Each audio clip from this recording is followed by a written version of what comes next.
business pro, and so we grow using procurement, program, and control. I'm a businessman, yes, I'm an entrepreneur. Oh yeah, I'm a businessman, yes, I'm an entrepreneur. Oh yeah, I'm a businessman, yes, I'm an entrepreneur. Good afternoon, everyone. This is the Business Zone with Crystal and your wonderful coach, Gilbert Buchanan, your small business paramedic. And today, folks, we're going to have an amazing show. Got a very special guest coming on the show today. She's going to teach us a whole lot of stuff about procurement and supplier diversity. So we can't wait. Can't wait. Yeah, it's going to be a good conversation. And so, co-host, tell me about your week, because I know you've got a pretty strenuous week. So tell me about it. You know how my week is, man. I had to put a couple of my clients on check this week because one client, now you'll love this. One client decided that since I'm going to be going on vacation at the end of August, that she needed to get in. So she was like, I'm going to take 3 appointments in the first week. No, you're not. Oh my Lord! She was marking off the days. She was going through my link, just adding those days on. I'm like, nope, not that day. I said you got a lot of work to do before you, in between each one of my meetings. You have a 1 whole year of transactions to get into your accounting software. You probably won't be seeing me until September. So I don't even know why you doing this. It's amazing how clients think they can just control our calendars and be all over it. Right, exactly. Like, no, that's not how this works. Well, I'm glad you told them, co-host. I'm glad you told them. I think you have to get to a place where you have to be in control of your business world, not them. So for sure. Yeah, but other than that, pretty good. Yeah, Biz Camp is going on second week. This was the second week, so next week is crunch week for them. Yes. And then of course I had some classes. Where'd you go? I'm here. There you go. I had some classes and with the New Women's Business Center. So, my week is always sprinkled with all kinds of stuff all the time. All kinds of blessings, right? Right. How about yours? Well, as usual, mine is a crazy one. I got that client down in Texas that, man, they've been making me work for my money, man. They've been doing all kinds of stuff that, outside of the lines of what's supposed to happen. Are they coloring outside of the line? Yeah, they're coloring outside of the line. And I have to, make it my compliance duty to bring them back and remind them that they need to stay within the lines, man. Because, I guess in Texas they don't follow rules, but here in Los Angeles we do. So, so we have that, and then there are a few other clients that I'm doing certifications for. I have this contract with Kiewit Infrastructure, so I'm doing about 26 different certifications for their small businesses. So, yeah, and today I signed my teaming agreement with Amtrak. So I'm all well, congratulations, co-host. Thank you. That was a long time coming. So I'm going to be running their mentor protege program for them. Awesome. And that's supposed to be a 5-year gig, so I'm all excited. Well, and as you should be. Congratulations. That's awesome. And especially since you've been working on it for 5 years. Oh, yes. So cool. Well, you'll be busy, as we all are. Can't say that our marketing is not working. That's what I'm saying, man. And I started looking at putting together that ebook for us. So, okay. Oh, you actually out there on the marketplace, man. So hey, we're stepping up our game. Okay. Yeah, I'm looking forward to. I love Biz Camp, but my that June and July and August is dedicated to the kids. Yeah. So I'm looking. I gotta have a break though. Brain Oh is yeah. brain is on the other side of almost fried, Oh yeah. because prior to Biz Camp, I worked extremely hard during tax season. So I am looking forward to a little break so I You can, do need a break. yeah, revitalize my brain cells. I was bragging about you to someone yesterday. I don't even remember, man. I don't even remember what I had for dinner yesterday. Okay, okay. So I'm bragging about you to someone. I said, man, my co-host, she's all over the place, man. She went to Egypt, then she went to South Africa, then she came back. She went to London, England, and now she's getting ready to go to Egypt again. And Yeah. the person said, must be nice, huh? I said, man, I'm living vicariously through her because I can't go. So I let her do her thing. Well, And well, you could go. You just choose not to go. I don't want to get on any of those planes, man, especially to England. That's what, 8 to 10 hours one way? 10 hours. That's actually much shorter than Egypt and Man. definitely much shorter than South Africa. That's a 10-hour flight. But Oh, I went there for such a quick turnaround that I didn't have time enough to get jet lag because yeah. I was back home before my body realized it had left the country. See, that's what I thought, man. I said, man, she's been running herself ragged, man. I know her body's gonna talk to her soon and say, hey, Yeah, you need to so chill. well, it probably would be okay, but Biz Camp has me up. I'm not a morning person. Anybody that knows me on a Yeah, personal level me know too. I do more. My creativity comes late at night. So I have to be up and this is for those that go to work working. Well, let me put it this way: one of the reasons that I'm an entrepreneur is so I don't have to ever get up at 6 o'clock in the morning unless I want to. We don't do mornings. Right in the morning. what my Texas client called me like 8 o'clock this morning. I'm going, what are they thinking? Don't they know I don't answer my phone before 11 o'clock? Right. That's one of the caveats of being an entrepreneur. You can dictate your time, and it usually takes place after 8 o'clock in the morning. So, but for Biz Camp, I'm up at 6. I have to be out of the house by no later than 7:30, so I can get to El Segundo and be there by 8 o'clock for the Oh kids. So man. and drive in traffic, Mm-mm, something mm-mm, else that I'm not accustomed to mm-mm. doing. I stopped doing that in February of 2020. I don't do that again anymore. Homie, don't play that. Oh, we don't play that right. So that's been a little challenging. I think the first week is like kids coming out of school for summer. Yeah, First week, I'm not waking up before 8 o'clock. But of course, the body's gonna be accustomed to waking up at that ungodly hour of 6, yeah, so I it's hear gonna wake me up at that time. But other than that, I enjoy the kids. This is one of the highlights of my year yeah. working with the So, kids, and so, they're so awesome. when you go to Egypt this time, how long are you gonna stay there for? 8 days. Well, if you can, man, just try to establish some business connections over there. We can do some transcontinental business. Don't we know if there's we want much to do some business with the with Egyptians. the Egyptians.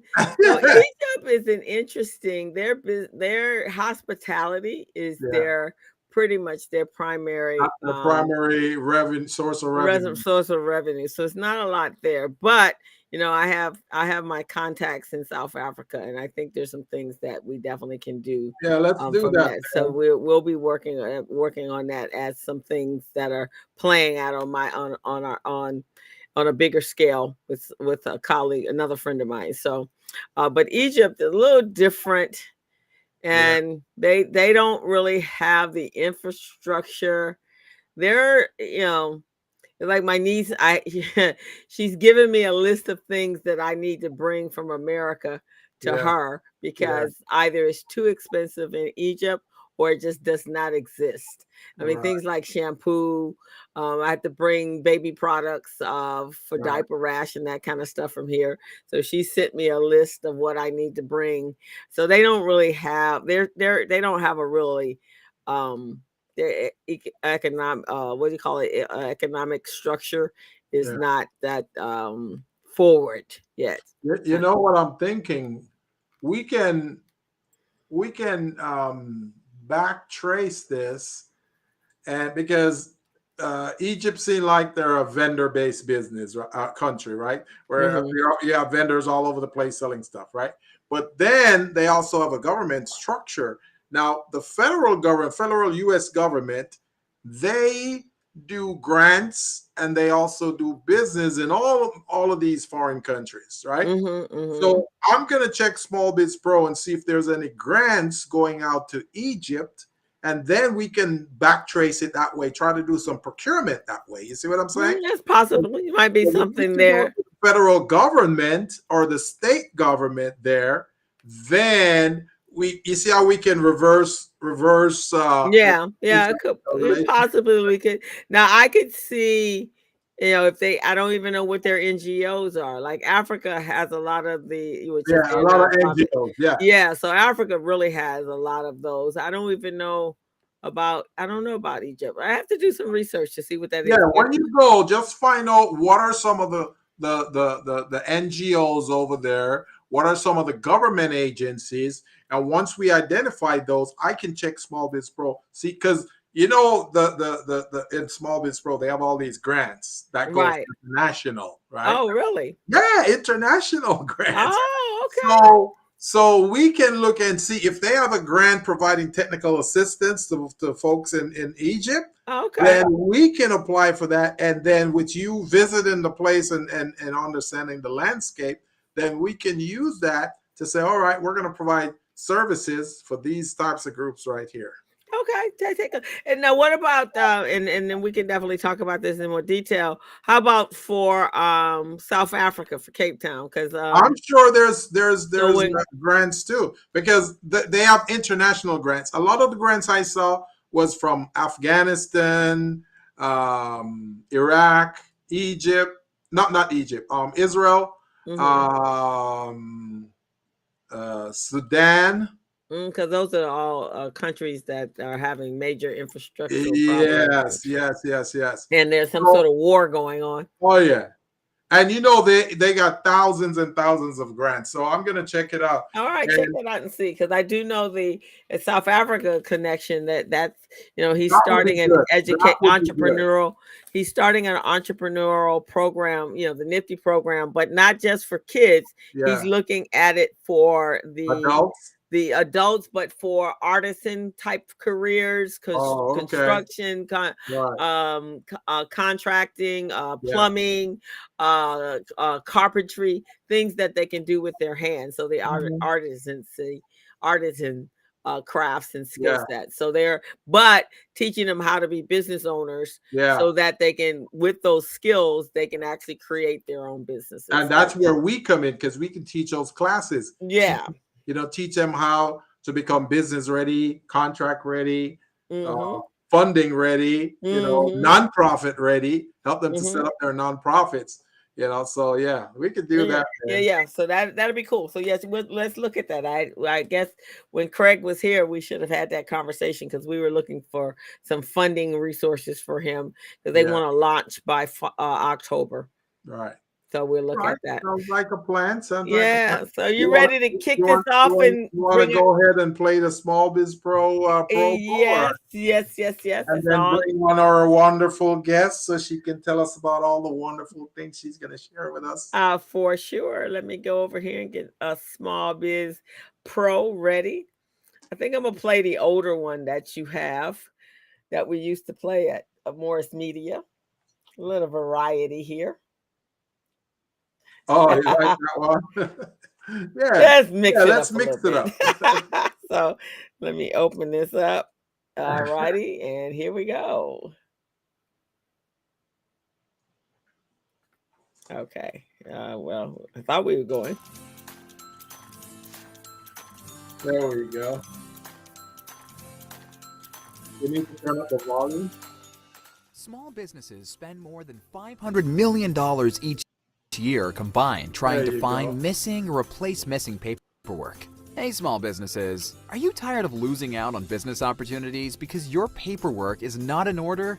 And don't you hate having to register in multiple websites just to find a single procurement opportunity that may not even be worth your time?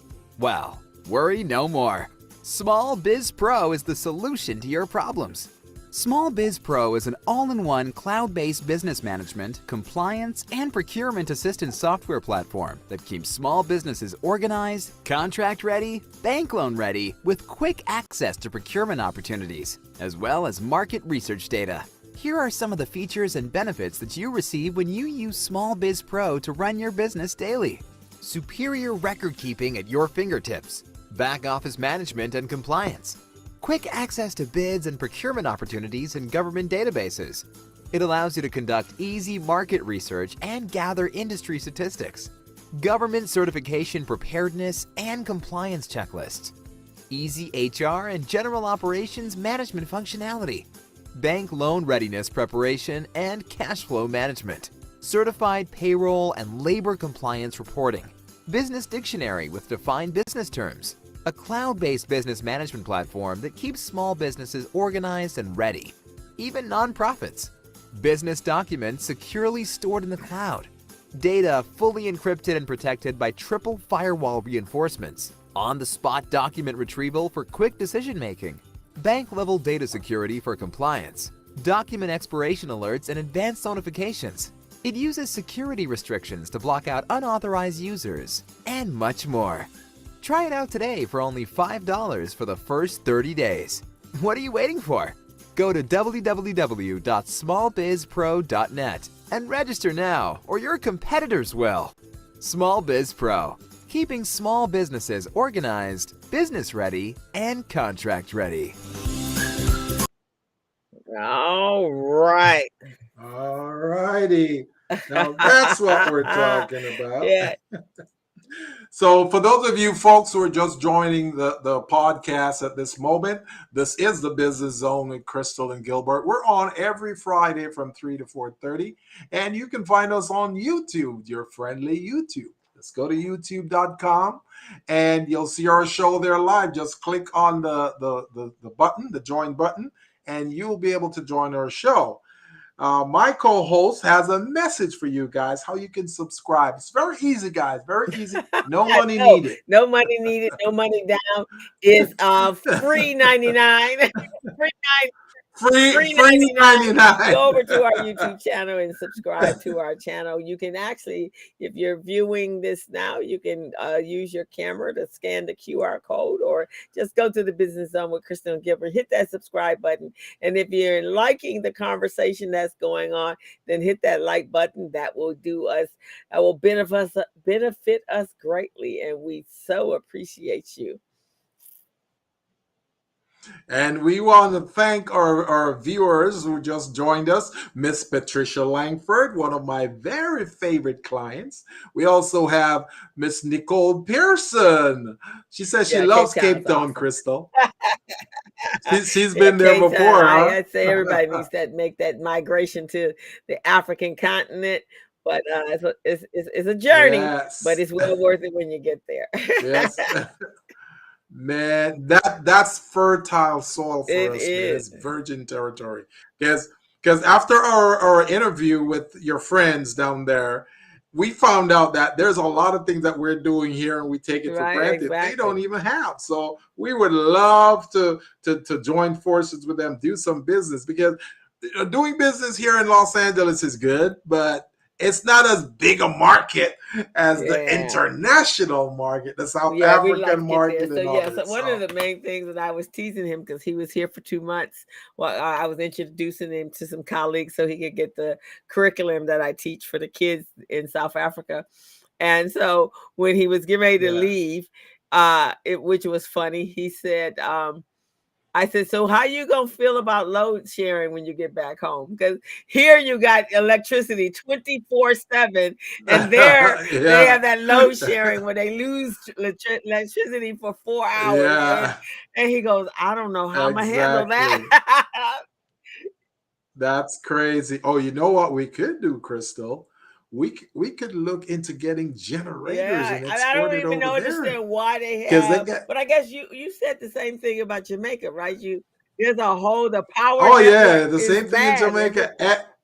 Every Tuesday religiously from 5 or 6 in the evening to like 10 at night. Then they shut down the utilities. I'm going, what is going Oh on man, here? yeah, no, I couldn't live that. Yeah, that would be difficult. And for them, it starts at 6 and it goes on for at least 4 to 5 hours in the evening.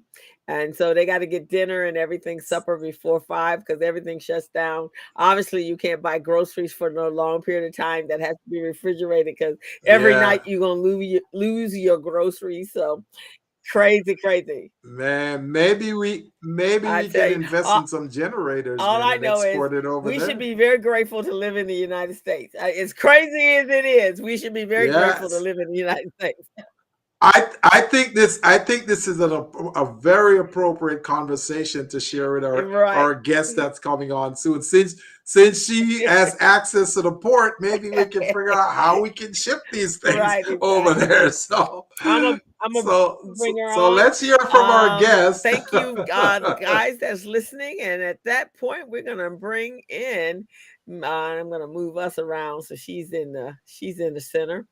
And we on the side. How There you about go. that? There we go. There you go. How you doing, Miss Tasha? I'm doing very well, thank you. I've enjoyed listening to you all. Welcome to the We are business zone, happy to Miss have you Tasha. here. Now, Gilbert, I don't know if I shared with you our conversation on affirmative action. Tasha reached out to me and said, "Wait, I got some input," and so she wanted to talk about this. So it was Good, awesome. So let me tell good. you guys a little bit about her. Tasha Higgins. She's the MBA, PMBP. I'm sure she'll tell you what that is. Director of Program Management Division of the Engineering Service Bureau in the Port of Los Angeles of California. Um, she was named for that post in March of 2022 by the Long Beach Board of Harbor Commissioner, which is the governing body for the port, and having served as assistant director since October 2020. The managed program management division oversees the port's capital improvement programs, which include dredging, the wharf, the terminal, the building, the railroad, pretty much everything down there in Long Beach. Right. And Ms. Higgins has made a significant impact to the division's implementation of quantitative risk assessments, as well as helping to improve small business participation contracts in the engineering service and bureau. So we're so happy to have you. We're going to let her go and tell us a little bit more about her, but she also has another program she's going to be really talking to us about today. It was equity and in the infrastructure project. So I see she already has a fan here, Stephanie Taylor. She's saying, hi, so with that, we want to welcome you, and Tasha. we're looking forward to our conversation today. So welcome, Tasha. Thank you. Thank you so much for having me. Yes, when I was listening to you guys talk, and even before, just so you guys know, my daughters and son are in the Urban League Biz Camp. And so yes. Oh, they I have the are. whole Yes. Your family. son, your son did the lemon. Was it your son or your That's my daughter that baby did the daughter, lemon? Denise. She The did the lemon. Lemon Love last Oh, year, your and she's daughter. added a Okay. product. Yeah. So she did lemon marshmallows Yeah. Oh, this year. good. I have the whole entire family. Well, not all. There's one child that I have not met yet. Under my understanding, she's working, but I have the whole family with me this summer. Yes. And the one you're missing, Crystal, she's here at the That's Port of Long great. Beach with me. She has an internship, a high school internship. So Oh, okay, I make them cool. work. All Okay, right. good for That's you. great. That's what I'm talking about, man. That's But what yeah, I'm thank you talking for the about. introduction. So I have been amazing job the last couple years here at the Port of Long Beach. And some of why I'm doing it is because I've been a business owner. I've been a small business owner. I've been all the BEs that there are, minus the veteran. And I did the painstaking process of certifying myself with LA County Metro for their small business program, which is an extensive certification process. I've had up to 10 contracts statewide and 8 employees. And it was a baptism by fire in the business world. So I've been a part as a disadvantaged business owner. You get on the list, you're a subcontractor, and you're appreciated for being part of the team. But I've also been the subject of when the prime firm reaches their limits and they choose to let you go. And it's very difficult. So when I decided to come back, they can do that? Well, they don't They're say not it, allowed but to. I've been a part of that. Man, I'm gonna have to come advocate for you there, Tasha. I know how to do it now. So I decided to come back into the agency. So when I left my company, I came back into the agency directly to the Port of Long Beach, and I knew I wanted to make a difference. So my executive director, now CEO, Mario Cordero, he found out that I owned a business, and he called me around August of 2021, and he asked me to lead up a team of colleagues in which we would come together weekly and we'd figure out how to diversify our business pool. We were having, we actually at some point didn't know where we stood. If you know, back in 1996, California passed our form of the anti-affirmative action, which we just saw nationally happen recently. We passed it in 1996. It was called Prop 209. And it's interesting because it didn't affect the business community so quickly. It went from the universities and then eventually came through to the schools. Then it trickled down into contracting and state contracts and all of that. And now nationally, we're wondering the same thing for the DBE program, but we're not going to let that stop us. So one of the things he wanted us to do is, with all legal possibilities, how can we track what we're doing, and 2, make an impact, because the racial the racial wealth gap is there, and it's prominent. And just there was before the Equity Infrastructure Project was formed, and it was formed prior to the passing of the $1.2 trillion Infrastructure and Jobs Act bill. There was a white paper study, and they actually, John Picari and Phil Washington, if you know Phil Washington, he was the CEO of LA County Metro for a while, and now he's the CEO of Denver International Airport. Him and the then port envoy, John Picari, and the James Irvine Foundation, Drexel University, and a few other philanthropists came together, and they studied and they researched why is it that there still is such a racial wealth gap, and they came up with a 5 reform matrix. In their study, I'm just going to quote it here. The problem exacerbates in the nation's gapping racial wealth gap by allocating consistent public spending on majority-owned businesses. Fully addressing the procurement and business ownership disparity would create a generational transformation for the wealth of the nation's Black and brown residents. The status quo is unacceptable. Total revenue of Black-owned businesses in 2017 was $128 billion versus $11.6 trillion for white-owned businesses. And Black-owned businesses generate just 1% of the revenue of their counterparts, their white counterparts. Now, that was the basis of why the racial wealth gap is growing. It's not shrinking. There's nothing changing. And so we thought, I wasn't part of the original team, but the original team thought the best way to do that is through contracting. And so they came up with the 5 reforms of what is wrong and what's happening and how can we fix it. And one of them is access to capital. And I know, as a business owner, making payroll every 2 weeks, capital is the biggest problem small businesses have. And I'm a witness. During the pandemic, I applied for the payment protection and was denied. And I had a payroll of 8 employees. Don't know why, but that's just my personal story. Wow. That was my personal story. So that means you didn't have any lines of I credit had or a anything like the that. only thing I had, now I was fully cash based, but the only thing I had was a business line of credit with my bank. It was like a $30,000 to carry me through. Was it Mhm. okay? Well, so was it a just credit like card or just like a real HELOC line for of your credit? house? It was just sitting in the bank. If I needed it, I used it and paid right back. And Yeah. then I did some creative, a receivable. I asked some companies, can you do a receipt? My prime firms that were working over me, could you do a receivable loan for me? You know that I'm doing work, I'm billing consistently. Can you advance me the money as opposed to waiting until you get paid?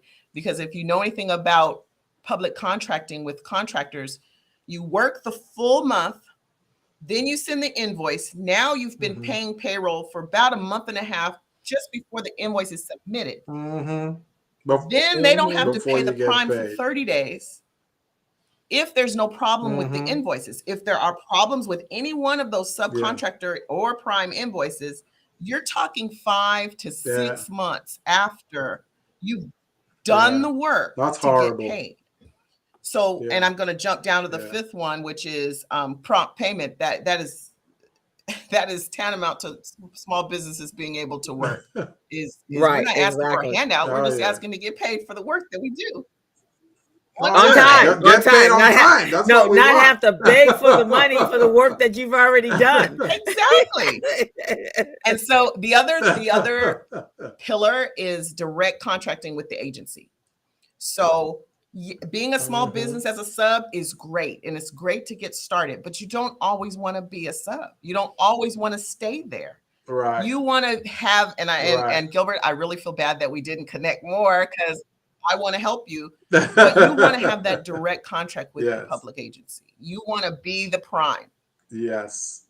And that goes to some of the creative things they're talking about. We are all, as public agencies, and I didn't even tell you all of the movers, but I'll tell you in a moment, but we're trying to help the businesses form joint ventures with larger companies.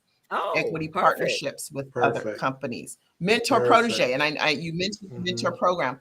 That is something that we're really advocating, and Caltrans does a good job of it, but not every agency does that. We're trying to encourage our larger companies to sub under small businesses. We're trying to encourage that as well. That gives them it depends on the type of contract, of course, but it gives the fortitude of the small business to get over a large company that can support them. The other two are cap limits. So one of the problems, and the USDOT just changed their cap limits for underserved business. They changed the cap limit for a business in March of 2023 from $28.48 million to $30.4 million. One of the things that the white paper noticed is, as that small business is trying to get better and better and better and just better, they're not quite good enough to swim with the big dogs, but they're too big to qualify for any points within the disadvantage program. So it becomes John Picard, It's a Picard catch-22. calls it the valley of death. And it becomes I'm successful, I'm doing great, but you're not great enough. And then no one wants you on your team, but you can't compete with the large firms. So they're trying to, the United States Department of Transportation is trying to increase both the personal net worth, which is still at $1 million. Hello, California. Is it 1.32 million? Is that what you got that with one house? That's ridiculous, man. That's ridiculous, man. I've been fighting that with the SBA and all those for the law, because the SBA, theirs is not even 1.32 million. Theirs is like 750,000. So that's with you and your spouse. California alone should have a totally different number calculation. Right, exactly. Right. Yeah. I mean, you can have a house in the middle of South LA in the worst neighborhood, and it's selling for $1 million now. There's your net worth. I mean, yes. So the other is the burdensome process. So if you know, and I think part of your business, Gilbert, is helping small businesses do this, but it is a extremely burdensome process to certify with everybody you want to do business with. And part of what EIP wants to do is make that easier, streamline it, talk to the other agencies. One of the we're trying to work a California plan. So all of the California agencies, which are right now Long Beach, Port of Long Beach, Metropolitan Water District, LAWA, I think, is just signing. LA Metro just signed. LA County just signed. Public Works, and then there's that's it for California agencies. We want to develop a reciprocity within each other to share each other's certs. Oh, that's great. So that would be easier for a small business.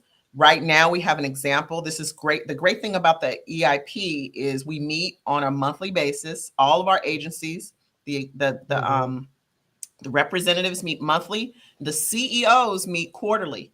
And that's very important to the organization that the CEOs actually sit in a meeting together to talk about our plan and what we're doing for these various agencies.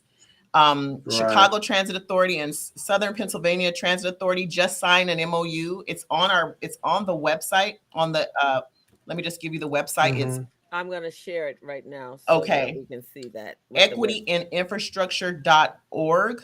And you can see the pledge right there. And if you go to resources and then click SEPTA CTA MOU, this is the agreement between those two transit agencies. And if you're certified with one, you're certified with the other. You don't have to do any paperwork. Automatic. That's awesome. That's beautiful. Now, I believe Metropolitan Water District, LAUSD, and I think the Long Beach Unified School District, I think that they had a reciprocity with their certification through Planet Bid, but I don't know if they change anything within that. But yeah, we do need to have some substantial agreements between these agencies, because getting certified, man, and renewing your certification for all these different is a pain in the butt. I mean, I remember I had to write, they asked the question, how do you tell us how you pay, how your employees work for you and how you pay them regularly? I had to write every detail of what I do when I go through the payroll process. Wow. I had to write how They actually ask you that? Money. They asked me how I write invoices. It was very detailed. I think that's insulting, though, because they don't ask the primes that. You know, they don't ask the Hansel Phelps. They don't ask the Clark. They don't ask those guys any of that. So, but they're asking us. You see what I'm saying? That's true. But there's one thing that, and you know, to their defense a little bit, some larger firms can afford a audited financial report, and some small businesses can't.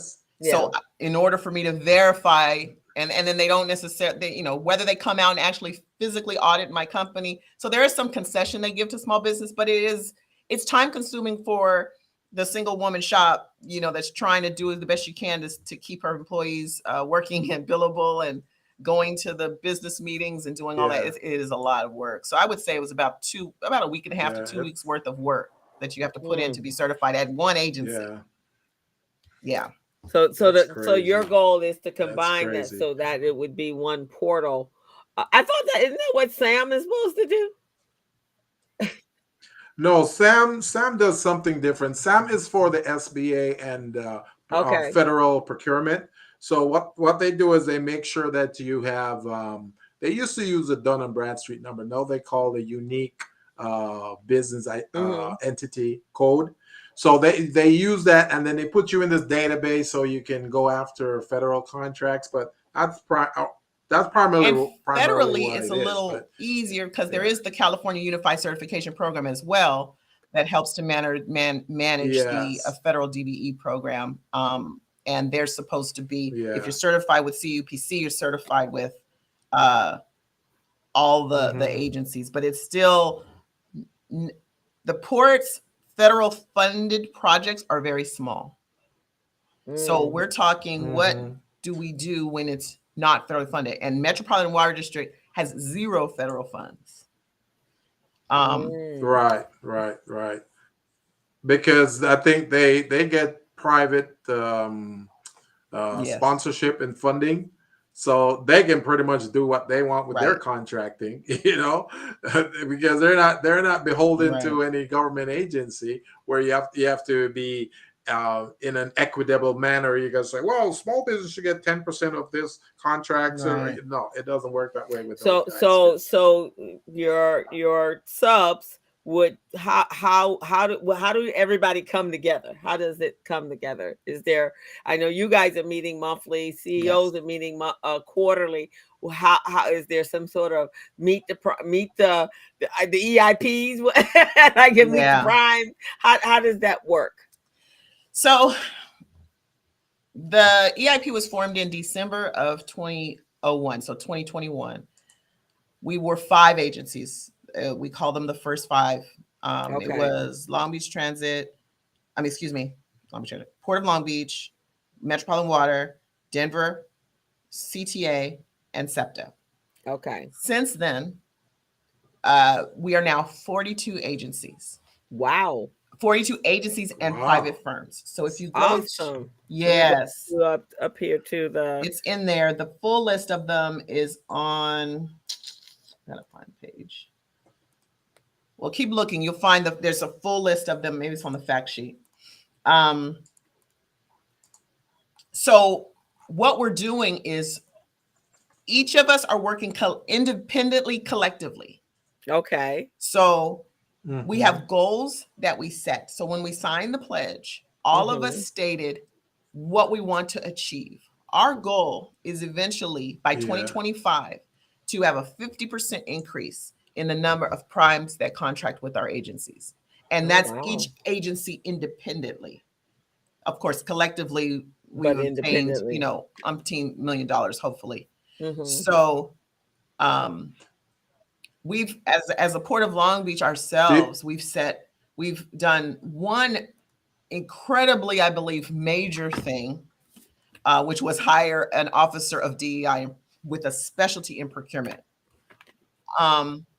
That's good. I am a director of a division at the port. To hire someone who this is their primary focus, that speaks volume.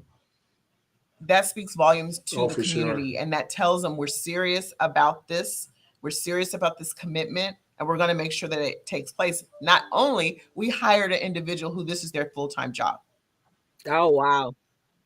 And it shows that you're policing the process. So that's really what we need as small businesses, because we don't really trust the existing processes that these agencies have, because they tell us that they're here for us.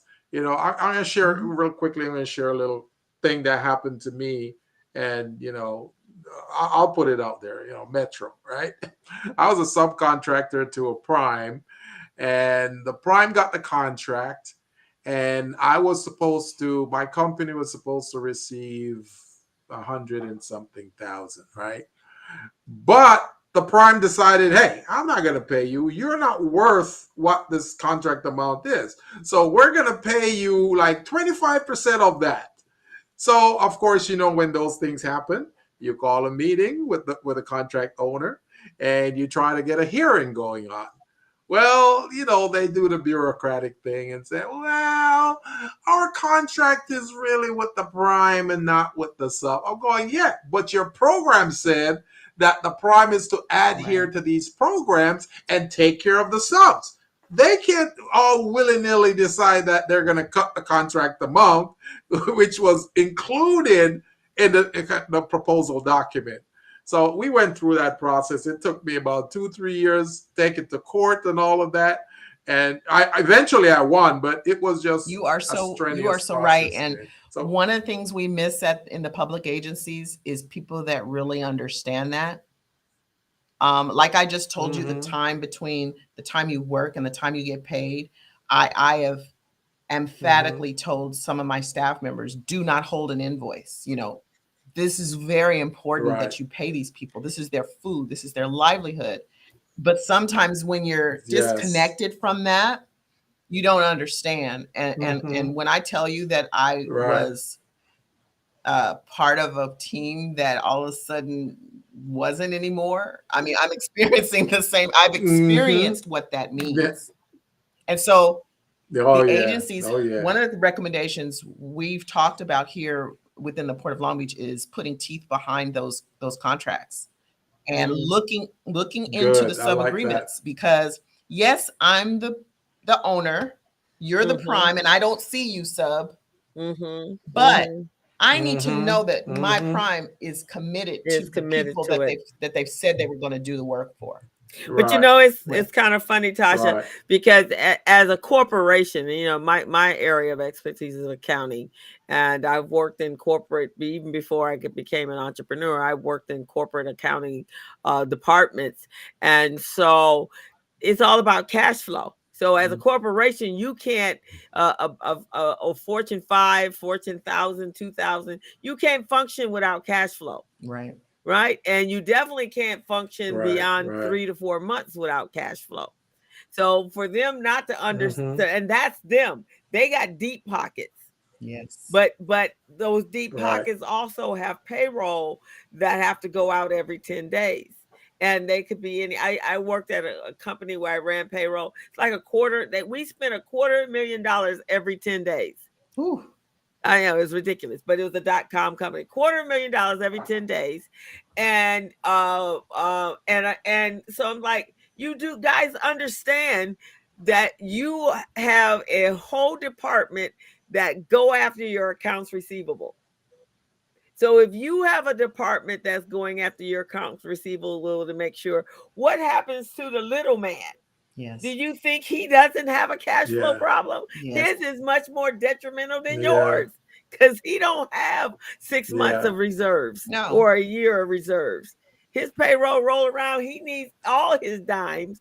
And I have never got that. You know, myself as a small business owner, that's my pet peeve. Don't hold my money up. Mine too. And Mine when they do it to me, I'm like, wait, you do realize what my industry is, what my real, I may be a business coach, but my real skill set is in accounting. The numbers. So it's the numbers. And so I understand the games you play. Yeah. And see the thing with that also, Tasha, and I'm hoping together we can all work on a campaign that will fix this problem. But most of this problem is coming from the primes. The primes are the ones, because they get paid quickly from the owner. They get paid within 7 days. But then they're the ones who are supposed to turn around and pay the subs. They don't want to do it. They find all kinds of reasons not to pay the sub. And the owner was supposed to hold them accountable to that through the Prompt Payment Act, but that does not happen. So that's true. where the disconnect So is. true. So back to your access to capital, which you guys are also bringing up, is one of the, you brought up the list. I saw it on there, the list of our signers. We have both public agencies now, and I forgot how many DOTs are on that list, but we also have private agencies. And one company has been very instrumental in helping with bonding and insurance for small businesses, and that is Meriwether and Williams. Yes, so you're familiar with them already. Oh yeah. They've been very instrumental at LAWA and things that they're doing. So helping us figure out how do we help small businesses. So they're, as an advisor to the EIP, we tap into them when we need help. So I think this is a great coalition of all of us have the same issues. Some are slightly different than others, but we all decided to come together and we recognize that there's a problem and we need to fix it. And so this is amazing, because when Gilbert, everyone knows that I talk about this all the time, is that we can no longer afford to work in silos. We have to work collectively together to make a change, and a larger voice of minorities with with a whole coalition behind you has a lot larger voice than you as an individual. And if Yeah. we and I remember, Tasha, when I first met Gilbert, I really wasn't. My businesses were more. It was not contractual. It was more Transactional. transactional, Yeah. and I did work with the nonprofits and so forth. So I really didn't know too much about the whole certification, the MBEs, and the BEs. Yeah. And so the very first time I met Gilbert, he was doing a workshop for Sharon, for a company, and I'm listening to him, and at the same time I'm going, wow, there's like 400,000 minority owned or black owned businesses, and this seems like this is a slam dunk. What the heck is the problem, right? And so I asked that question. It's like, okay, if all of this is there, what is the holdup? And so of course they said, from the the business owners, the income, their taxes, capital, and it was something else, Gilbert, that it was three things. Certification. Mm-hmm. and the process of compliance. Compliance, but the certification, look, it was very overwhelming and daunting for them when they had to fill out because the other thing, the tax thing, you can get that set up, you can get your accounting system set up, but it was really more about that part. So then after I met Gilbert and he was talking, and I'm like, well, okay, I don't understand what the problem is. And then they told me, but then I started working kind of along with him and becoming much more, it was now in my line of focus when I'm talking to my clients. Mm-hmm. Many of them have gotten certified. Yeah. But nothing happens past that for them. Right. It's like, okay, I got this certification. What do I do with it now? I don't know where to go. Yeah. I don't know who to connect with, or I've tried to find contracts and I, I'm outbidded. I don't know how to bid. I don't know how to do any of that. And even though all of our organizations are helping, obviously we ain't quite got the formula right. So is that something is going to be part of this, is to really help walk them through this process? Absolutely. Now you're getting into the training aspect, the hand-holding. So because I came from within the public agency, I knew how the sausage was made, right? So I had a little bit of an advantage of knowing how to navigate. What I would say for a small business out there that needs to understand how to do this is they have to get out there. There's a lot of events. We're going to start having more. We had a couple this year doing business with the port. We're going to start ramping those up. Metro has a consistent one. Go to them even if you don't have anything or there's nothing on the future procurements list for you to do. The reason you want to go to them is because you need the time to network and to get to know the other businesses that are seeking. It's sometimes it's about the owner. A lot of times it's about the partnership, so that you can actually get some minor small contracts so that you can even prove that you can do it. So it's getting in by association in some sense with the people that your colleagues, and then you can prove yourself to the agency. Having FaceTime with the agencies is very important as well. Yes. Spend the time getting to know what they do and how you may have to translate what you do to make sure they understand that, I can do that. This is exactly how my company, what you need is what my company does. And so that comes with time spent with the agency. And that's where the capability statement also comes in, because when you craft a well-developed capability statement, you go to these events, you meet with reps from the agencies, you share it with them, they look at it, they say, oh, you do this? Oh, yeah, that's good. Then they start building that rapport with you. Right. The next part of that, which we've been advocating to small businesses a lot, is agencies are no longer looking to do business with just one business. They're looking for a collective of business to work with them in a group or a network. So it behooves them to go out and team up, try to team up with other small businesses to come in and handle the project, So those are the things we try to encourage them to do. And that's where if you could form a joint venture of two companies together. Yeah. I know my CEO has told me specifically, I want new business. I want people, if at all possible, when you go through this procurement process, other than a low bid construction, that's totally based on dollar. Right. But if you have the ability, I want to make sure to give the opportunity, don't put in the scoring criteria has done business with the port before and then they get extra points. So that's out. We don't do that anymore. So we just make sure we want new businesses to come in. So you mentioned the training. That's huge. Yes. Getting people to know, and that's why I also said earlier, compliance. Once you get the job, so say we did all this work right, we finally got in there. What also blindsides business owners is keeping up with the paperwork. Because the paperwork for every agency is different. That is so true. And that's where Gilbert, your small business pro comes in. That's my sweet spot right there. And so compliance, having a consultant to help them, a small business with compliance for a while would be great. If that's Gilbert or whatever. But that is something that I think blindsides the small businesses as well. So we're here to help with what little staff we have. We've put one resource so far. And I'm hoping that that team grows to actually be able to support our businesses. Right. Well, I'm willing to help you out, Tasha, because, I've been doing this for 30 years, and I've done it with all the usual suspects, the Metro, the LACCD, the LAUSD, all of those agencies, even some of the private ones like Kiewit Construction and all the others. So I would love to help you out with that because compliance, that's my thing. Okay.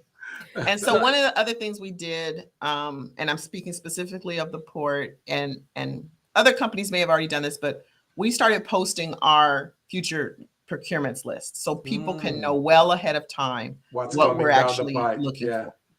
And team up, call us. Well, you can't. Well, once it's on the street, we can't talk about it. But if next year I have something on the list, you're welcome to engage us. Figuring out what we do.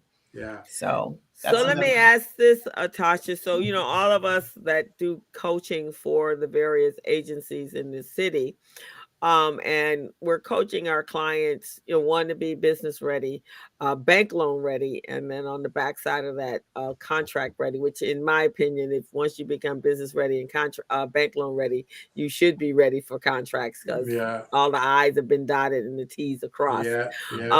So, with GLAC and Vermont Slauson being and PCR being important because they do have that money arm that's attached to them.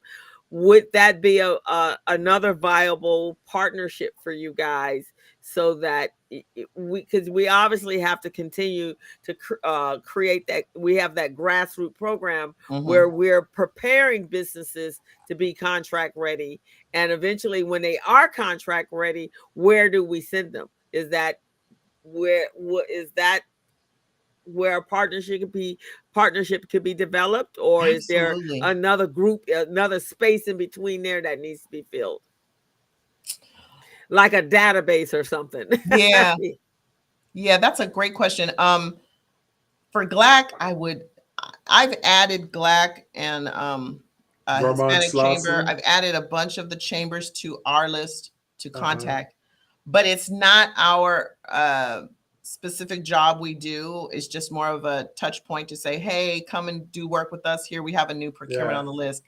To join EIP, for those I think that would be a fabulous connection point for the nation, because you could see, you saw the list of both the advisory council agencies and public agencies that are accessed.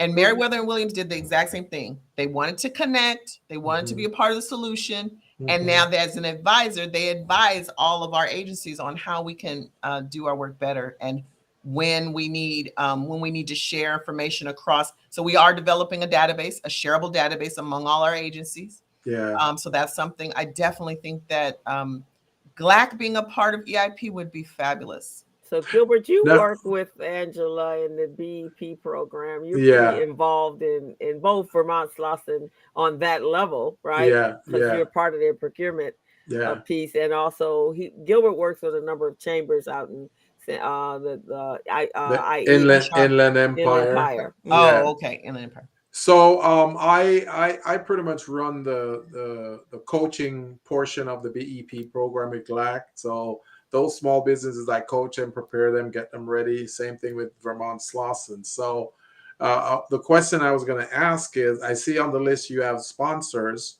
but do you have like resource providers, like technical support, technical assistance, like companies like ours that we could come in, start training these businesses, teaching them how to become contract ready, what the owners are looking for? Because that's what I used to teach at LAUSD and LACCD. We had those boot camps, and we run them through that. We even developed a mentor protege program at LACCD.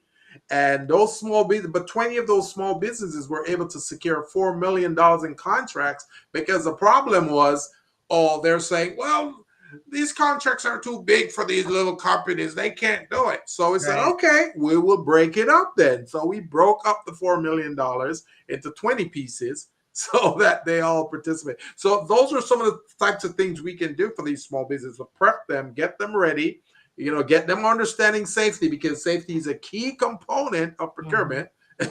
So all of those things. So yeah, we could be a resource provider, That would be technical great. assistance. Yes. Yeah, I think just talking with the leadership at EIP and bringing you in and figuring out how your services can be used for all of our agencies would be wonderful. Oh, definitely. We'd love that, man. And Crystal and I, we're unique in what we do, and we're darn good at what we do. I mean, we love to pat ourselves. People thought, oh, you're self-serving. We don't care. We do a great job with these small businesses. So when she looks at their books, man, I'm telling you, those books are in order, because she walks them down a certain pathway, tell them what they need to do, and she stays on top of them until they get it. Awesome. So that's the kind of thing we back do. when I was in. Yeah, because that's for whatever reason, there's the two areas that they tend to ignore in small businesses, or don't have enough time, and most of the time they don't like the numbers, so they don't like numbers or math.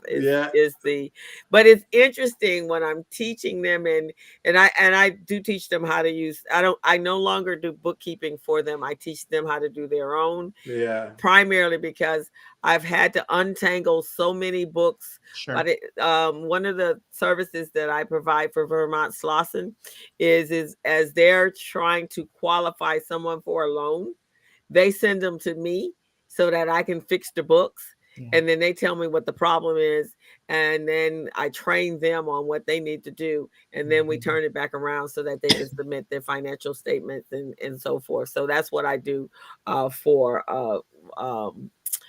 Vermont Slauson. Nice. GLAC, I do more coaching and setting up and training. I do the same thing for the Urban League.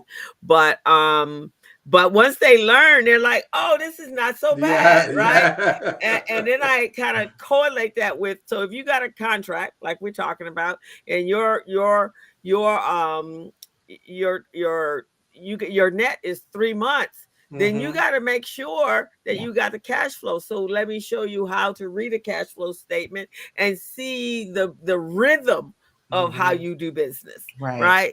And so when you understand the rhythm of how you do business, how your money comes in, how your money goes out, when it comes in, then you understand that maybe you need to stagger, because nobody should have one line of income anyway, right? So you should stagger. You should make sure that when you got those shortcomings and shortfalls, you should have some other monies and other ways to bring money in, either through a product or a service or whatever it is you're doing, because that gets that you can better prepare for those 90-day nets. Right. Yeah. Right. And so that's what we do, is to make sure that before they get to you guys, because that was the one thing that I heard from Gilbert and them, Sharon Evans, was they're never ready. Or you hear that from Edison is RBD's, one of RBD's And Edison should be on this list as well. Yeah, yeah, So they should be. if you need a contact to get to Edison, I have contacts for Edison and SoCal Gas. Yeah. Are they on? They're not on your list. Well, I was at a National Association of Minority Contractors event, and the Edison supplier diversity person was getting an award, but I can't remember his name. I know his name. You know what I'm saying? But he should be on this list. I agree. Edison, absolutely. Yeah. Edison should be on that list. Joe Child from the gas company. They should be there. I have a guy that was on. I do. I don't know if you're aware of this. In addition to the Business Zone, I do another podcast called the Community Briefing. Yeah. And the Community Briefing is on Thursdays at 11. So we bring in all of the leaders and stakeholders as guests to tell us what they're doing. So there's a guy over at the American Water. He is like on the same, I had the same conversation with him that you're having right now. Wow. He should be on your list. Yeah. Wow. Yeah, he definitely should be on there. Give me those. Okay, Edison, gas, and water. I'll get those from you later. Oh yeah. Oh yeah. Edison Gas and American Water. I don't know if you know Kevin Harbor. Kevin Harbor is over the Biz Institute. Because they've been doing these forums every quarter with the utility companies. And I think they have one coming up in Kevin August. Harbor at the Port of Los Angeles. Kevin Harbor his company is called, it's a company. Okay. Yeah, he has a nonprofit, and it is called because they're talking about water. Let me go to what's the name real quick, and I can get you Kevin. But yeah, there's a number of folks that you could talk to bring them in. Yeah, I believe, Tasha, I believe what you're doing is great. We love it. We just need to structure it so that these small businesses can really benefit, because I've been on teams before where we have advisory committees and all of that, where the mission was to do a lot of what we're talking about right now. Mm-hmm. But as soon as the committee is formed, then the mission get shifted to somewhere else. So it was no longer on the small businesses, but on specific individuals who get the benefit from those things. And I hate that, because then they take the opportunities, don't pass it down to the small business. And that's just how it's been. Yeah. So the big part is going to be technical assistance and training. That's a big part. The second part is with Crystal coming in and doing the bookkeeping and helping these guys to understand their books, because we know the three major problems that they have, small business have, is understanding their finances, having their paperwork in order and ready, and compliance. Those are the three major problems they have. Don't disagree. Yeah. So once we can help to address those things from a technical support or technical assistance standpoint, then the fourth arm to that is to provide them access to funding. So we want to get these banks coming in and be willing and ready to provide lines of credits to these small businesses, because they treat all the small businesses the same way. Oh, you guys are not ready. Oh, you guys are high risk. We don't want to talk to you guys. But, one of the things that we tried to do at LAUSD was to establish a lockbox. So the lockbox would be when the subcontractor gets paid. No, when the prime gets paid from the owner, the subcontractor's funds would go into that lockbox, and then the lenders who provide a line of credit to it, they get paid first. And then the subs, you see what I mean? Yes.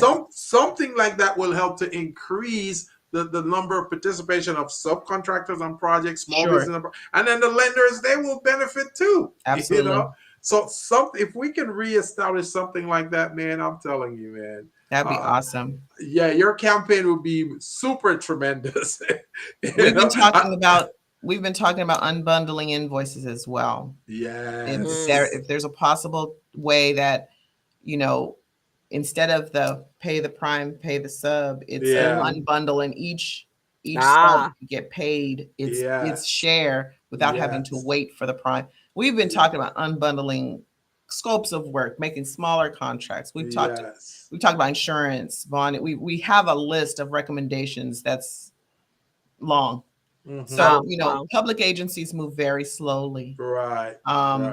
But it's definitely a commitment at the very top of all of our agencies to make change. Yeah. We just need like you said, I would love to connect you with the EIP people as far as how some ideas that you have, and even connect you with our Officer of Diversity, Equity, Inclusion with procurement, so that you could share with her some of the thoughts that you have as she's developing the program here. Yeah, I think that would be very beneficial. Would definitely love it, because I want to see small businesses get a bigger piece of the pie. Plus, in 2026 and 2028, we've got the FIFA World Cup coming here and the Olympics. You see what I'm saying? So, but here's the thing, Gilbert, what you just said, I don't think it's a piece of the pie. I think if we focus on racial, closing the racial wealth gap, the pie grows.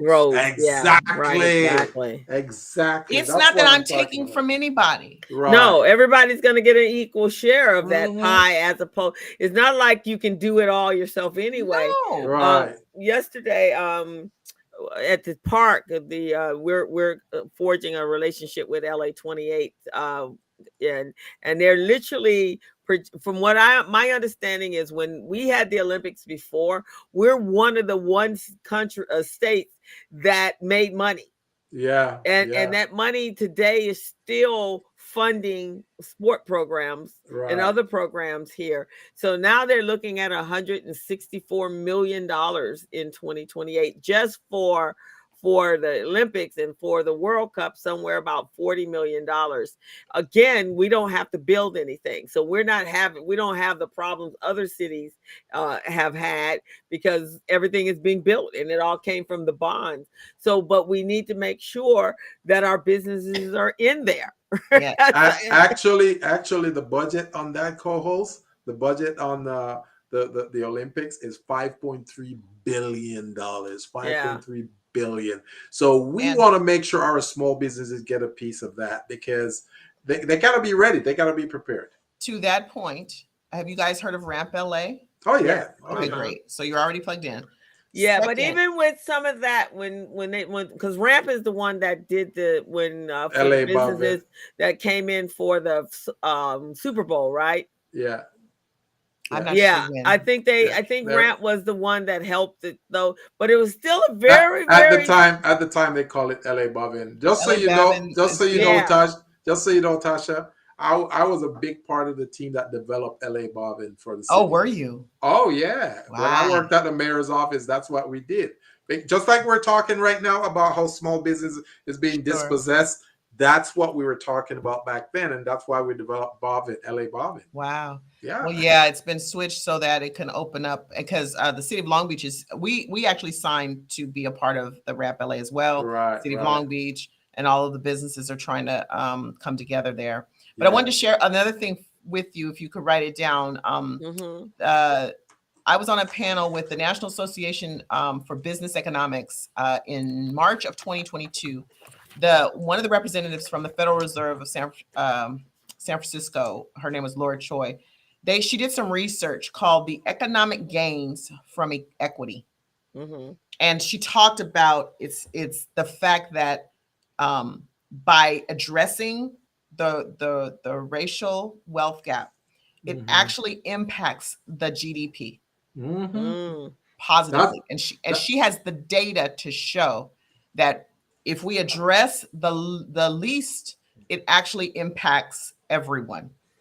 And that's what we were talking about 2 weeks ago on the affirmative action thing, right? Yeah, I heard you. But it's interesting, and because of that, because anytime you have the disparity as large as it is between the poor and the wealthy, then we have the problems we have in our country today. You see it all around the world. You see it in India, especially in India. The wealth gap is so huge.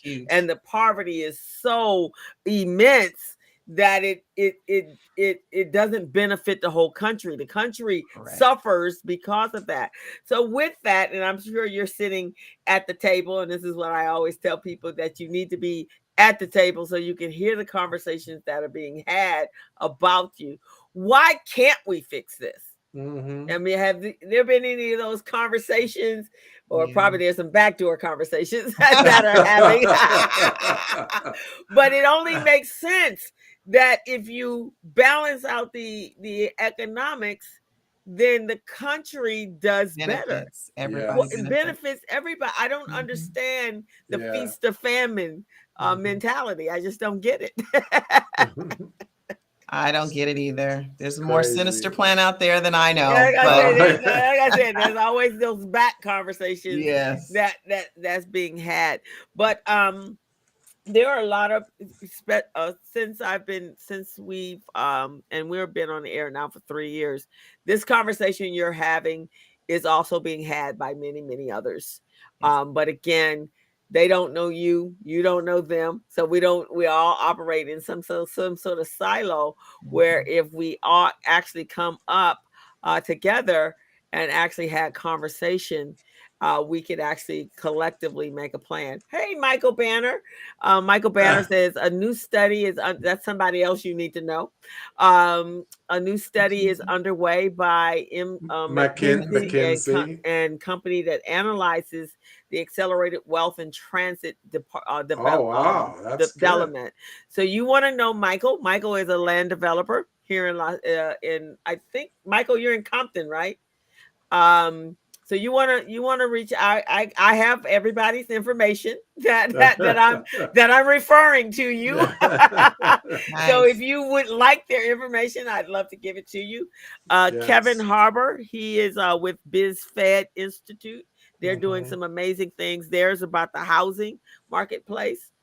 And the guy from the water company. And that's where all the water people came from, because when you talk about housing, you're talking about infrastructure, you're talking about utilities, you're talking about the water, you're talking about the internet, the cyber optics and all of that, because you can't have any of those without that. And so he did an amazing forum, virtual forum, and it was like a all day thing.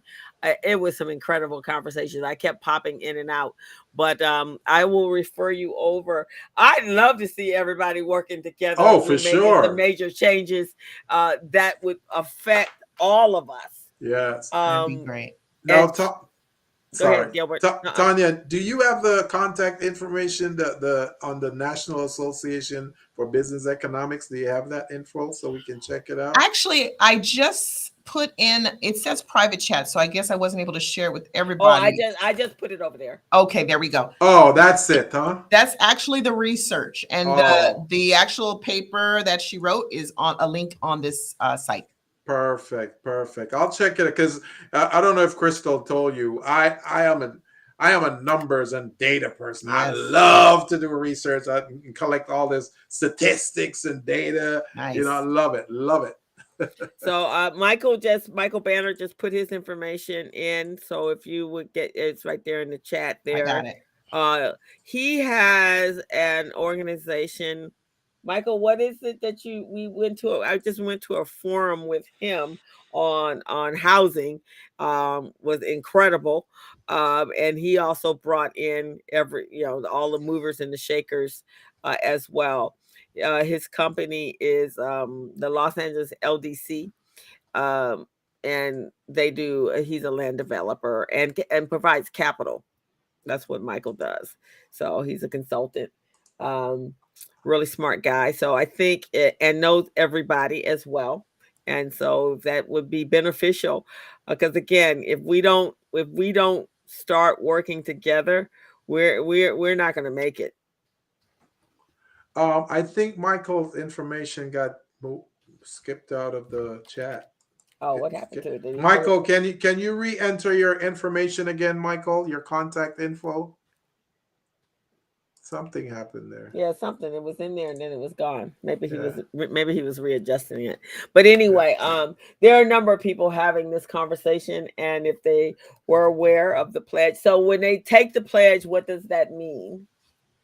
So when they take the pledge, we all have committed to increasing by more than 50% the 5 areas. So that's increasing the prime contracting to our respective agencies, increasing the subs, the historically underutilized business participation. Subs is one. We really want to focus on primes, making sure that they actually have a contract with the agency. Streamlining the administrative contracting process and centralized certification. That's the third pledge. The fourth pledge is increasing the amount of financing available to the hubs and aiming at creative structuring, joint venture, equity partnerships, a mentor protege, prime subbing. So those are the areas that we've all committed to explore.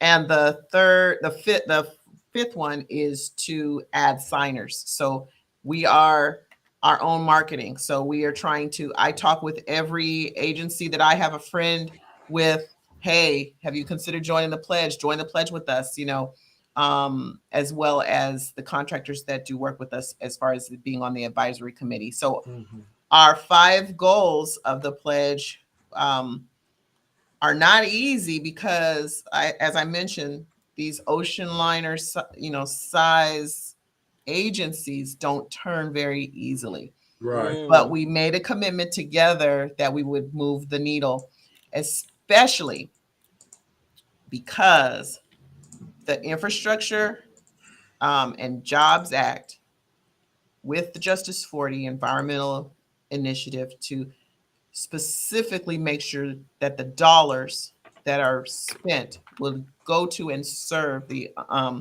communities that are recipients of the grant funds. And that means that we'd have to impact our historically underutilized communities and businesses. So we've committed to doing it. Don't expect something to happen overnight. Like I said, one of the major things we've done is hired a full-time person to tackle this. Where I was doing it at 10% of my available time, she's full time. So that's it shows promise, at least with our organization. And one of the things you can look forward to for California is, like I mentioned, the California agencies have come together, and we've decided to try to work together to make it easier for our California firms to do business with across all sectors. So between the water and the ports and the transit. So we're trying to just make it easier for people to do business with us. I'm excited about this, Tasha. I'm really glad. And here is why I love this. Not just your body that they put in there, but you have been in the trenches. You understand what's going on down there with small businesses. I do. So when you come to the table, you're coming with some historical knowledge that you can share that, hey, I was once a small business and this is what happened to me. Yeah. And that's why you and I, when we're doing this, we can relate so much, because as a small business, trust me, I've been through the good, the bad, the ugly. I was telling Crystal recently that, one of the companies that we do business with, I won't name them, but I had to fight with them. They owe me for 4 months. They haven't paid my invoice, right? Yeah. And then when I finally decide to start asking them some more and being a little more assertive about it, they decide to terminate my contract because they didn't like the fact that I was asking them to do their job. They got very upset about it. Wow. So that's what a lot of these entities do. And these are economic development agencies. Their job there is to help small businesses.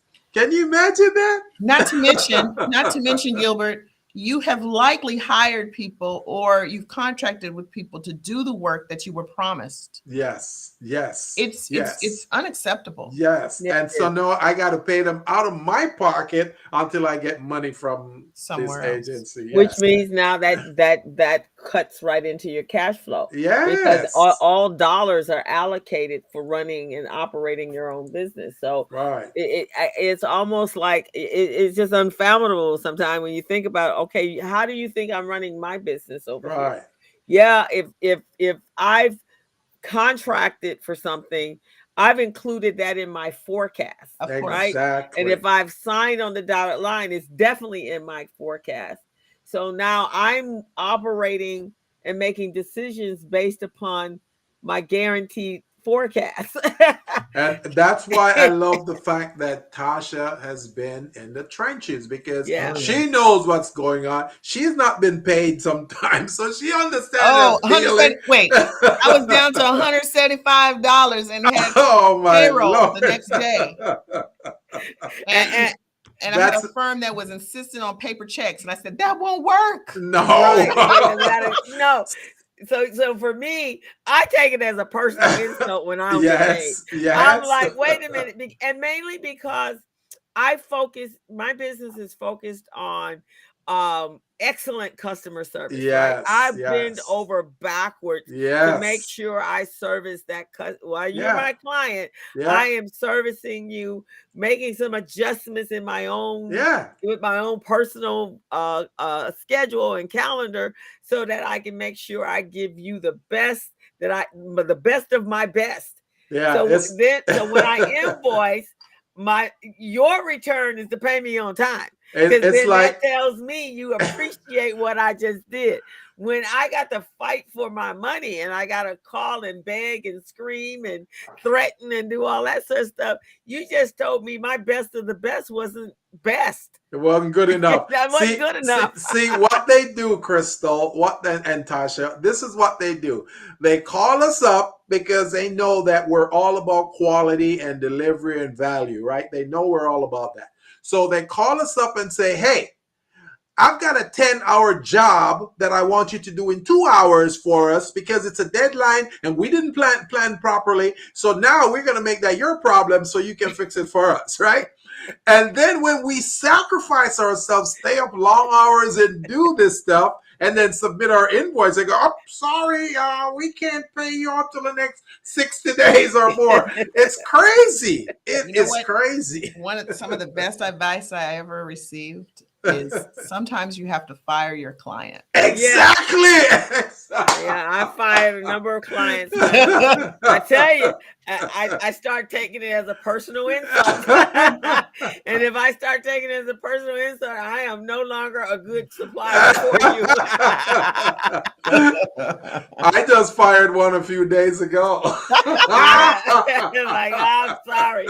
I remember Nolan Rollins, who was the former president of the Urban League, when the very first thing out of his mouth when he was speaking, he said, make no mistake, you're in business to make money. Oh, yeah. Oh, yeah. Bottom line. All that other frivolous, all that other frills and bling and blang means nothing if money's not on the other side of that opportunity. That's right.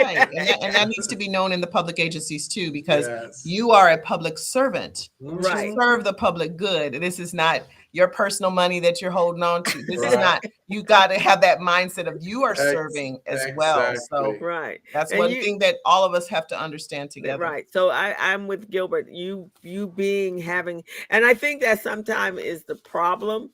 If you have not run a business yourself, you have no idea what we go through in order to keep the doors open. Yeah. You work for corporate America, the check is going to come every 10 days. Even if the company is having funding problems or capital problems, you, the employee, will not know it until you're about to get your pink slip. That's because all of the closed door meetings, when they start having closed door meetings, that's when they got problems. And I've always worked in the accounting, the finance department, and I made that decision when in 2008 with in the 90s when we had that recession. At that point, I said, I need to be in a recession-proof industry. That recession-proof industry is the accounting department. And on top of that, I get firsthand knowledge when the company got problems because I'm looking at the books. So then I know how to prepare and get me ready. Smart. You know what I'm wondering though, Tasha, because this keeps resonating in my mind. I keep thinking about what you said, that you only had $175 in your bank account and payroll was the next day. That's right. How were you able to do that? First of all, I prayed. Second of all, I just asked for an exception for my prime. I was smart enough to get in the same bank as my prime. Ah, That was one, because That's it okay. good. makes an electronic so Yeah. the Go right signing in. of the check could have happened, but the owner of the company was out of the country. Ooh. Okay, add that to my issue. Wow. And then I just said, listen, this is, I just pleaded with them. I said, I have to have this money. I think this was right before my bank gave me the $30,000 line of credit. Wow. And I had to make the payroll. And so they said, this one time, they will do an electronic transfer. Yeah. I said, okay. Oh, yeah. You're going to say, okay. So, yeah, sure. Thank I'll you. do whatever. I would love it if you did it all the time, but that was the only time. Wow. They did But see, you were so close though, Tasha, because you could have been fined by the state for not paying your workers, because you can't owe employees. You got to pay them. So they could fine you and they could arrest you as well. You know, so you've been there. You've been there. Oh yeah. That was a very stressful day, but it turned out well. Right. And I also have asked my prime to advance the invoices. So I've done a couple of those. One of the big international companies charged me 3%. Yeah, they do that. They do that.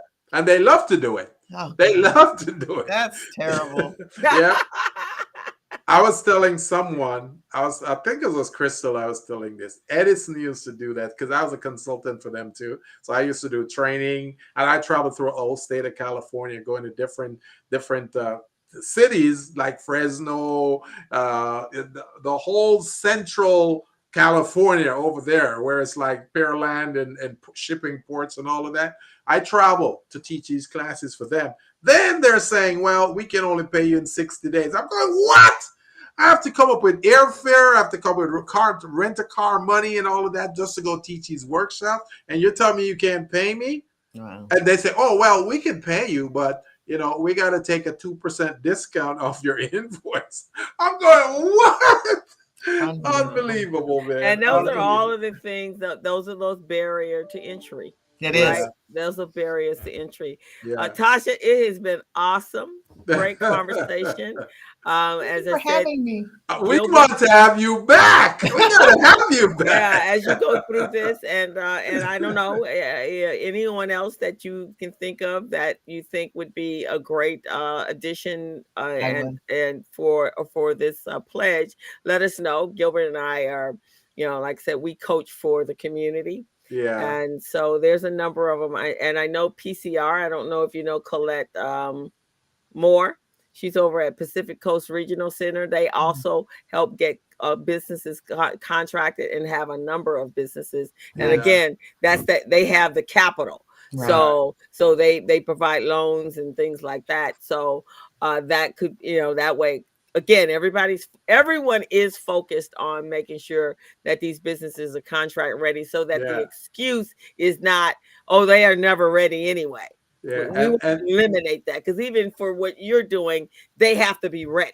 You can't put them in Crystal, maybe we should also connect her with Vermont Slauson, because we both teach classes over there. We help her prepare those contractors. And you did mention, I think, Tasha, I think you did mention the National Association of Minority Contractors. Did you? Okay. Yes. So those guys, I've taught classes for them too, but those guys would be good candidates to be in this program. So maybe we can bring them on as well, because the reason I would like to bring them in, because many of their contractors are 5 years and beyond. They've been in the industry for a while. They understand. They just need to get organized and be trained and coached, to deliver and be in compliance. They just need that part. So that's the part that Crystal and we can help to do for you. So we have this pool of qualified businesses. Well, I look forward to connecting with you again. Oh, yes, for sure. Yes, we can't wait to count down the minutes for you to come back. We love what you're saying, man. And anything we can do, Tasha, to help you, because I know you can't do this by yourself. I know you got a small team, and, the team, they're doing the best they can. But any type of external resources that you could have to help you out to meet your goal and your mission, oh, man. That would be phenomenal. All right. Okay. Now you see why your kids are such great entrepreneurs. Right? They got it from you. I trying to push them along. They Yeah. got it from you, man. I told Denise, I said, now Denise, I said, last time you came to the park, everybody wanted your lemon bars and you ran out. So don't run out because they all waiting for you, girl. She was like, oh no. And she told me that the mishap that was taking place Oh, she last night. told you? Yeah. So I told her, I said, so Denise, go home and take a nap. We were tired. I told her, go home and take a nap so you be rested when mommy come home so you can get the bacon, girl. Get the bacon. That's right. But Well, Tasha has been Crystal, awesome. Crystal, you do have Tasha's contact info, her phone I number, and do. everything, I right? do. Okay, So thank you so well, much. Tasha, And we'll reach out to you probably next week and try to see what we can talk about and help you out, man. That'd be 'cause great. We want you to win. We want you to win. Awesome. no, Likewise. I think this is an awesome, and Oh yeah, this especially is great. with where the country is today and eliminating. I don't know. I guess it's almost like they think they can blink an eye and everything just disappears. All these minority people just will go away. Not gonna happen. But see, even that though, the results or the effects of affirmative act is going to benefit them too. It's going to benefit them in a large way. So I don't understand why. GDP. Yeah, exactly. Makes no sense, but who knows? Those questions that make you go, But Tasha has been awesome. This is show is obviously running and on Facebook and LinkedIn and YouTube, so live on all those platforms, so you can share it with your friends and colleagues.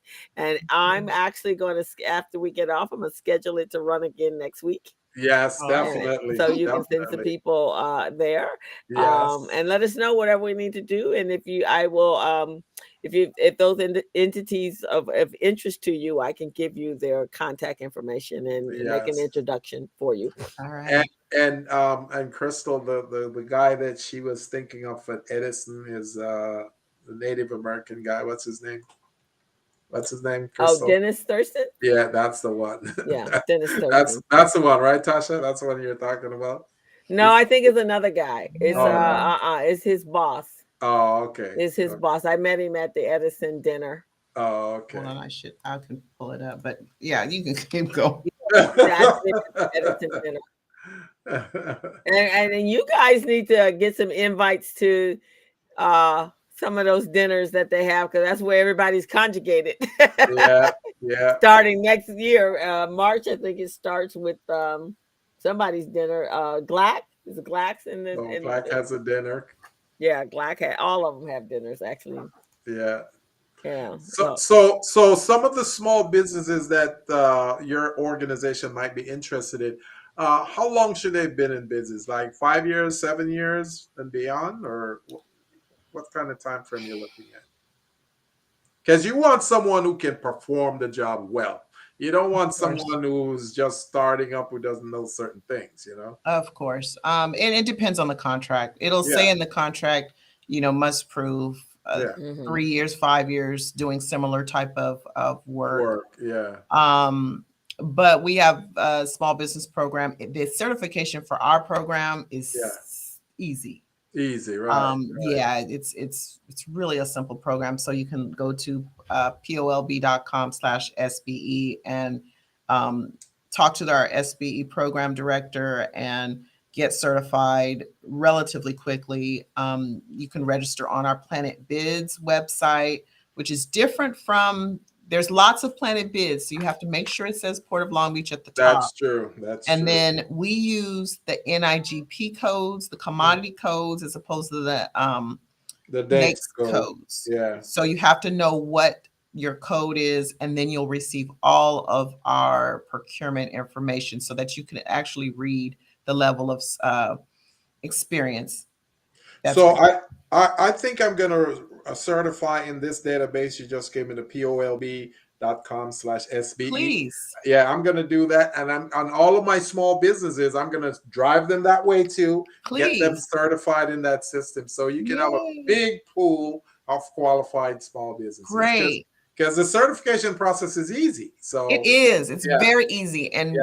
we are so excited. We on our projects, and I know we're closing out. I'm just gonna one last thing. No, take your time. You can stay here all night, man. I'm loving what I'm hearing.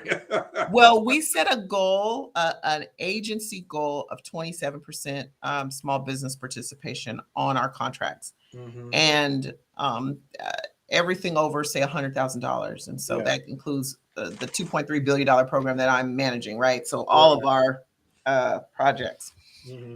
Each solicitation we let out, we may adjust that goal based on the pool that's available. So if we knew your business was out there, it would show up as part of our pool. So it would increase the participation goal.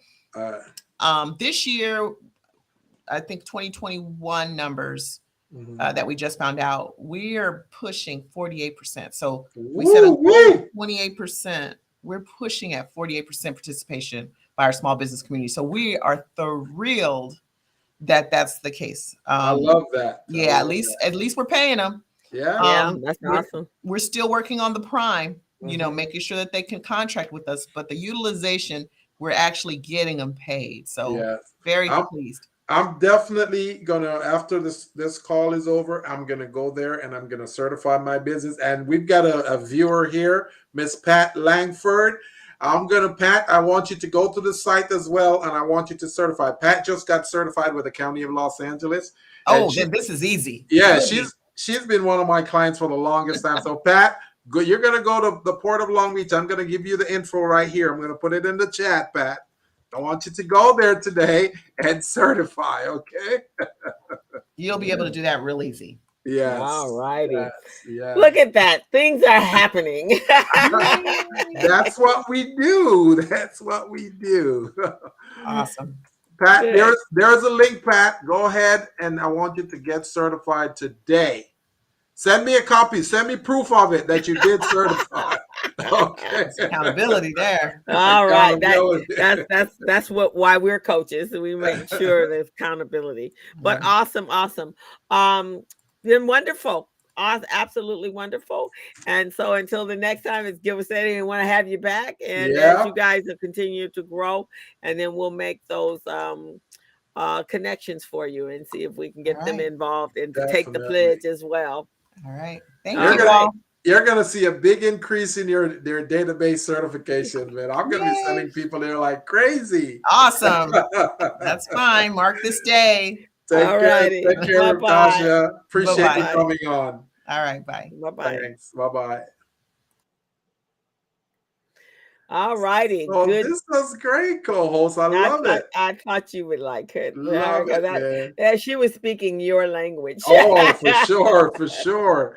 Man, that diversity and inclusion program. Oh man, we got to get in that, Crystal. We got to get involved, because I'm telling you, from the accounting standpoint, many of these businesses, they need the coaching and the guidance from you. They need the infrastructure, back office certification, and the compliance part from me. And if we can do that, man, she's gonna look good. And that's what I want. That's awesome. So, guys, this has been our great show today. And going over to our YouTube channel, you are tuned into the Business Zone with Crystal and Gilbert. Go over to our YouTube channel, hit that subscribe button. And if you enjoyed this show, please, by all means, hit the like button. And you will find us here every Friday afternoon at 3:00 with bells on, waiting to enlighten, inspire, and empower you as a small business owner. So we love what we do, and you will benefit from it. Go to our YouTube channel. There are over 700 videos there that can help every aspect of your business. If you're just launching your business, to those of you that are scaling and going to that next level, there is content there for you. So take a picture, scan the QR code, or just go over to the Business Zone on YouTube and hit that subscribe button and like button. And we're going to tune out, and we're going to see you guys. Let me make sure I get our make sure we end with our name. And we're going to see you next week on the Business Zone, right? Oh, you got it. You got it there. Do you have the name there? Let me take this off and let me make sure that our name is the Business Zone. There we go. And again, folks, while my co-host is working on the title there, just remember that the Business Zone is on every Friday from 3 to 4:30. We bring in a special guest. It could be you.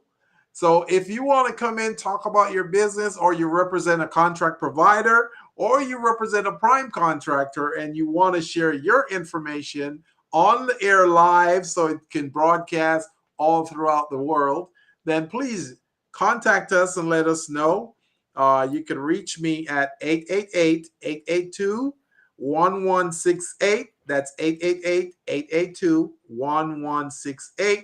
That is Coach Gilbert Buchanan. And co-host, you want to put your number in there as well? Yes, my number was, I can't even get to let me find the chat thing here. Oh, there we go. Yes, my contact information is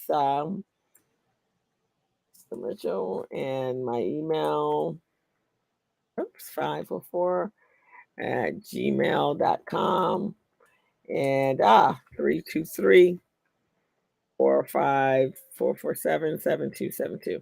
So we look forward to hearing from you guys. Send us a note, send us a chat, send us a text.